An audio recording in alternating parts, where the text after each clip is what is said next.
Nandito pa ako, YouTube channel. Medyante.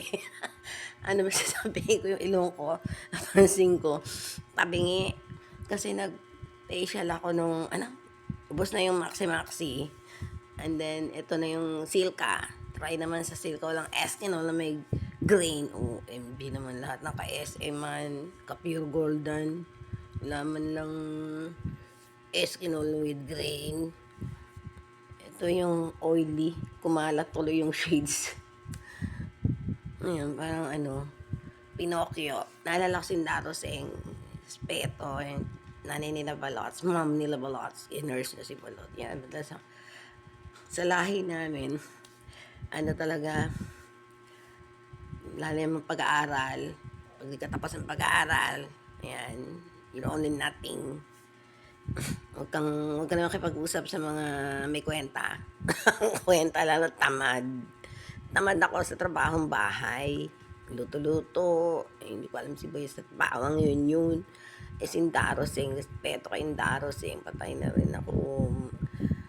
Ayun, Sindarosing. Talaga naman. Ayun ang mga tsahin ko na ako ng pinaka the best nilang walang kwenta. Sa kanila yung mga tsahin ko. Norma, konti. Pinadala mo ako ng asado kanina. Thank you. Ako lang mag-isa dito. Ayaw nga pa-plastikan. Ito kaya ata kinatiglo. Kanina mga tandang mga plastikan sa hindi. Hanggat di nila ako basura. OMG. Ewan ko kasi binabanggit ko nila ako sa Facebook. Sa YouTube channel, wala ko to. Sa YouTube, sa Facebook ng mga kausap ko.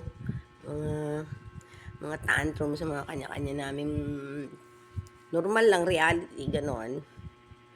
Ano pa ba sasabihin ko? Yung mga ugali ng mga anak. Ako kasi yung pag-aaral ko, yan ang failure ko eh. Kasi lang, nag-nurse na lang ako, memorization lang eh. Kasi dinampot ko lang yung course ko eh. Saka in lababo, sa mga ex ko ho, lalo na kay Alfredo rito, first love ko, Calasians, nagkanda sira-sira na yung pag-aaral ko, pero tinuloy ko pa rin.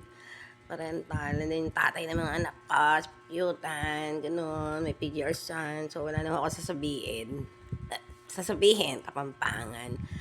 May what may routine, and then vlogs for different ideas.